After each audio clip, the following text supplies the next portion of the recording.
Hey y'all, welcome back to this week's episode of AMA Friday with Amy Miller, Recruiting in Yoga Pants.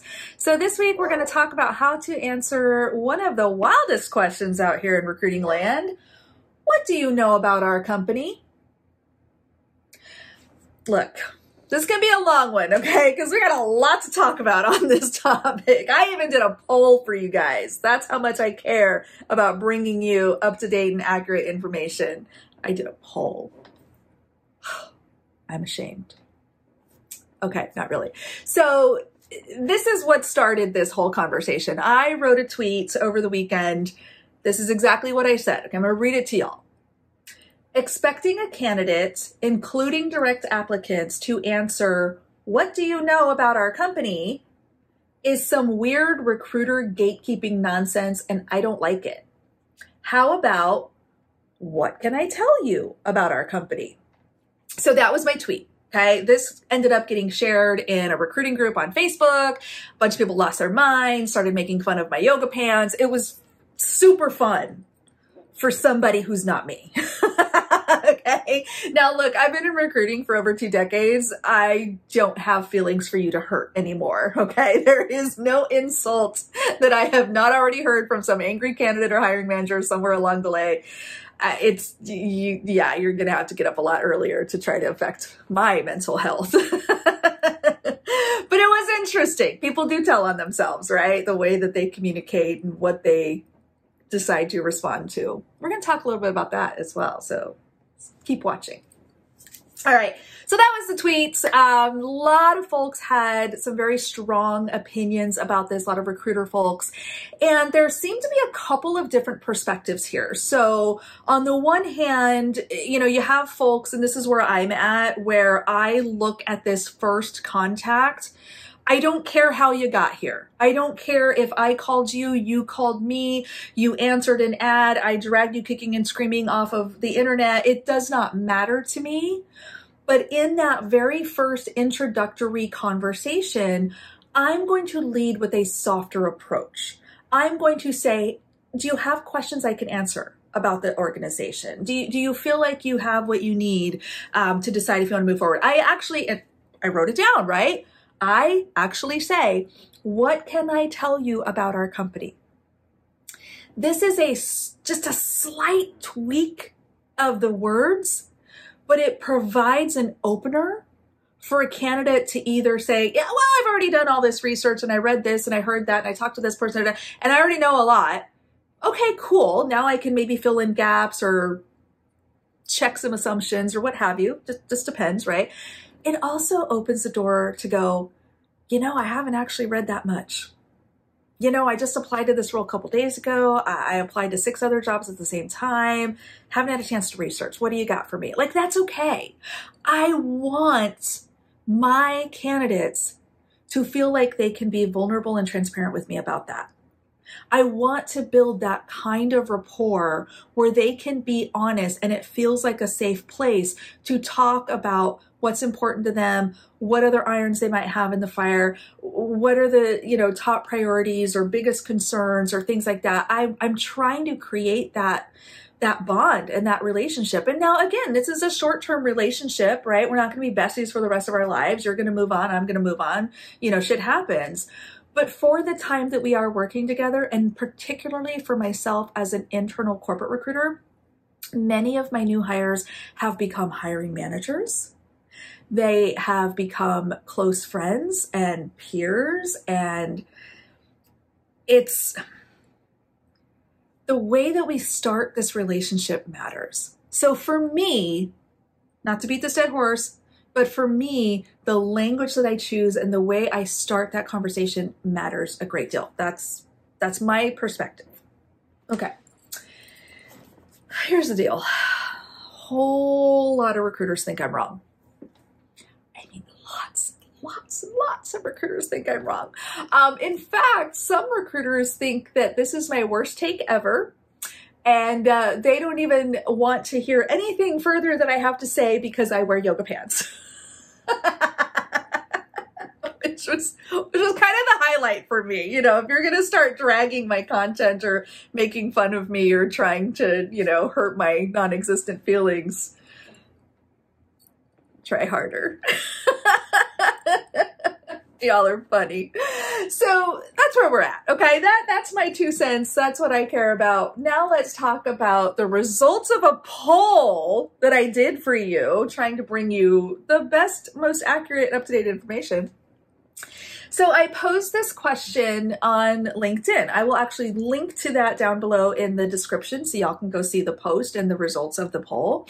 But we got over 600 votes last time I checked, and still going for a little bit longer, so it might be higher by the time you see it.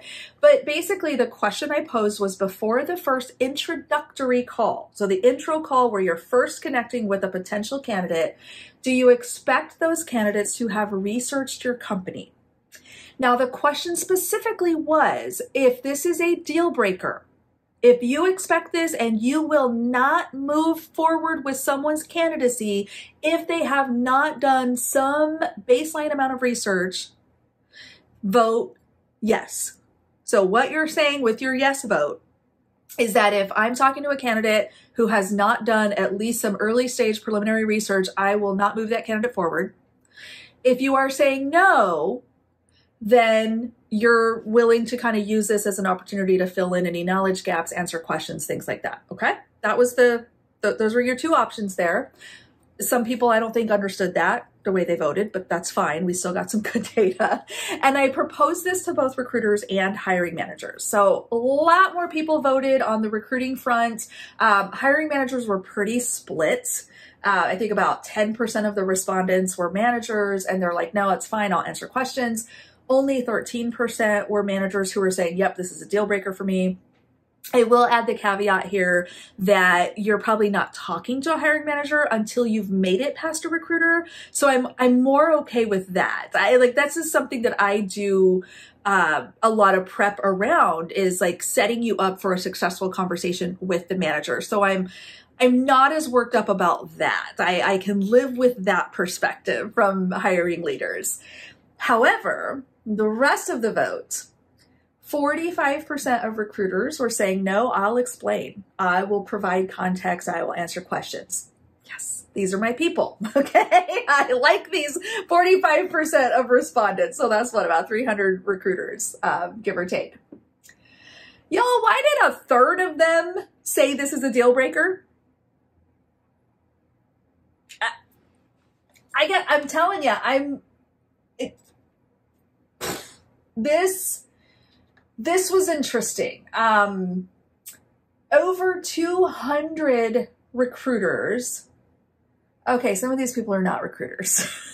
I'm looking at the list here. You are an IT professional, sir. But anyway, that's fine. Over 200 respondents. This is a deal breaker. If you have not done some kind of research, some indicator that you read a blog or opened Google or something, you're getting rejected.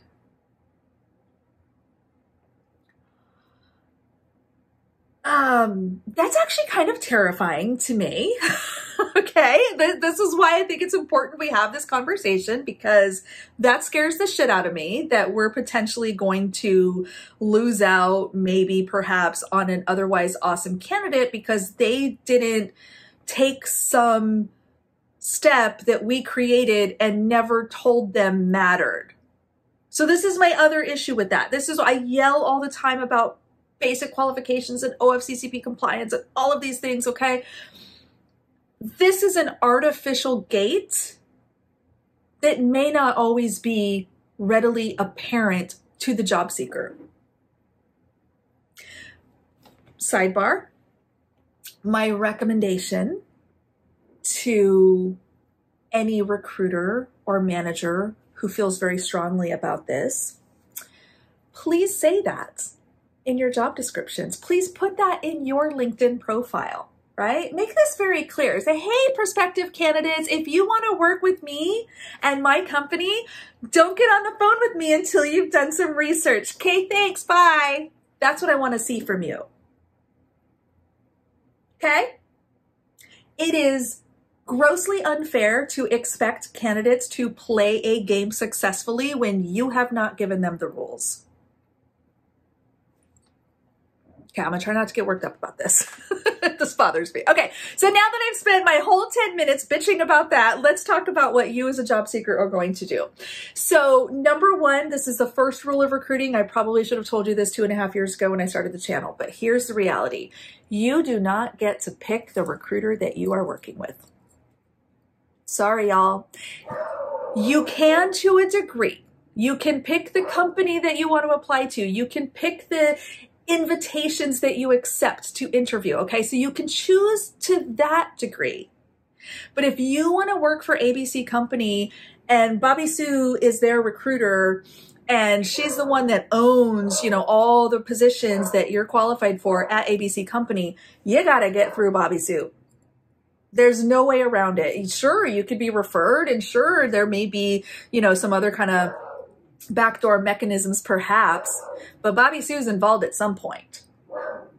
Even if it's just processing your application and writing your offer letter. Okay, so rule number one, you do not get to pick the recruiter that you work with, but you know what you can do? You can research that recruiter. Oh my, how the turntables have turned. Speaking of research, right? So this is what I recommend. This is what I recommend you do before you even get that invitation, before you even hit that, okay? So, well, actually, once you get the invitation, let me take that back. Once you know that you are invited to a conversation, okay? Look up the person you're talking to. Seriously, dead serious about this. Go read their LinkedIn profile, go catch up on their most recent comments, see how they behave on social media. See, I don't recommend this the other way. I do not think recruiters need to be getting in their candidates' business. That's none of my business what you do on Instagram. I don't need to know. But flip it around, best believe that moving forward, I've decided today, I'm going to tell you to research your recruiter. Now, let me tell you, a lot of my candidates research me. And they will use my advice on me. I think it's brilliant. I love it. Those are some of the most successful candidates, by the way. But beyond that, if you are in that situation or talking to a recruiter or who represents a company or an opportunity that has some weird rules or expectations, or you have to send a thank you note or you have to do whatever, go learn that shit about them.